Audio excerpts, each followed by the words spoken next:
প্ৰথমবাৰে আমি ইয়াত লখিমপুৰ জিলা হেডকোৱাৰ্টাৰৰ পৰা 5খন সমষ্টিৰ একেলগে নিৰ্বাচনী প্ৰক্ৰিয়াটো আগবঢ়াবলৈ যত্ন কৰিছোঁ। ইয়াৰ আগতে সকলো জানে যে ঢকুৱাখানা সমষ্টিটো ঢকুৱাখানা নিৰ্বাচনী জিলাৰ পৰা আগত নিৰ্বাচনী প্ৰক্ৰিয়াটো আগবঢ়োৱা হৈছিলে আৰু এইবাৰ সমষ্টি পুনৰ নিৰ্ধাৰণৰ পাছত নতুনকৈ ৰংগানদী সমষ্টিটো গঠন কৰা হৈছে। এইবাৰ প্ৰথমবাৰে আপোনালোকে নিশ্চিতভাৱে দেখা পাইছে যে প্ৰায় 3000 আমাৰ আৰক্ষী দলৰ বিষয়াসকল আৰু 5000তকৈ বেছি সংখ্যাত আমাৰ পলিং আৰু প্ৰিজাইডিং অফিচাৰ আজি ইয়াত আহি উপস্থিত হৈছে আৰু ৰাতিপুৱা 6টা বজাৰ পৰা ইয়াত সেই গোটেই প্ৰক্ৰিয়াটো আমি আৰম্ভ কৰিবলৈ সক্ষম হৈছোঁ। আমি আশা কৰিছোঁ যে আজি 2টা বজালৈকে প্ৰত্যেকটা পাৰ্টি নিজৰ নিজৰ পলিং ষ্টেচনলৈ গুচি যাব। যান বাহনৰ ক্ষেত্ৰত বাহিৰৰ পৰা অনা হৈছে নেকি ইয়াত?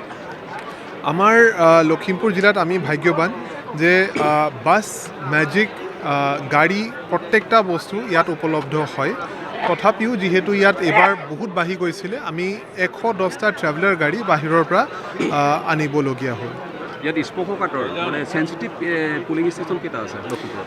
যোনটো নিৰ্বাচনী আয়োগৰ যোনটো ডেফিনিশ্যন, সেই ডেফিনিশ্যন মতে প্ৰায় 122টা ক্ৰিটিকেল পুলিং ষ্টেচন বুলি কোৱা হয়, যোনটো টোটেল 72টা লোকেশ্যনত আছে।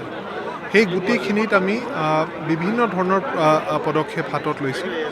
প্ৰত্যেক দিনাই আমাৰ এজন মেজিষ্ট্ৰেট, হয়তো আমাৰ ছেক্টৰ বা জোনেল মেজিষ্ট্ৰেট হ'ব বা আমাৰ চাৰ্কল অফিচাৰ বা মই নিজে, আমি সেইখিনি পুলিং ষ্টেচন ভিজিট কৰিছোঁ, ৰাইজৰ লগত কথা পাতিছোঁ, যাতে তাত নিষ্পক্ষভাৱে বহুত ভালদৰে নিৰ্বাচনী প্ৰক্ৰিয়াটো সম্পন্ন হ'ব পাৰে। ইয়াতে ঢকুৱাখানাখিনিও সংযোজিত হৈ আছে ইয়াতে? হয়, ঢকুৱাখানা সমষ্টিৰ 226টা পলিং ষ্টেচন ইয়াতে সোমাই আছে।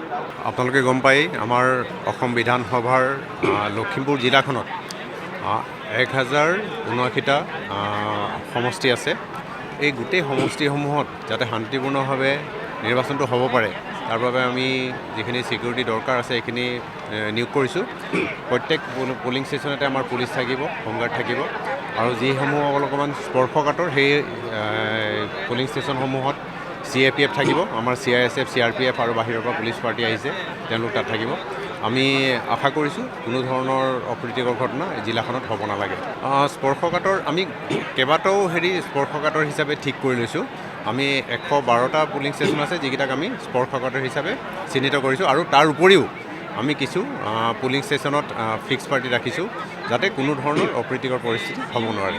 যিহেতু এইবাৰ এটা ফেজত ইলেকশ্যন হৈছে, আমাৰ জিলাত যিমান আৰক্ষী আছে সেই গোটেইখিনি পৰ্যাপ্ত নহয়, বাহিৰৰ পৰা আৰক্ষী আহিছে আৰু অসমৰ বাহিৰৰ কিছু লোক আহিছে, যিসকল আমাৰ এই নিৰ্বাচনৰ কাৰ্যত জড়িত হৈ আছে। অসমৰ বাহিৰৰ পৰা CISF আছে, CRPF আছে, তাৰপাছত মধ্যপ্ৰদেশৰ পৰা তেওঁলোকৰ আৰ্ম পুলিচ আহিছে। সংখ্যাগত ফালৰ পৰা কিমান নিয়োজিত কৰা হৈছে ইয়াত? আমি প্ৰায় 3350মান আমি ইউজ কৰোঁ। যান বাহনৰ ক্ষেত্ৰত আমাৰ কাৰণে যিখিনি দৰকাৰ আছিল পুলিচৰ কাৰণে, সেইখিনি আমাৰ ইয়াতে জিলাতে আমি পূৰণ কৰিব পাৰিছোঁ।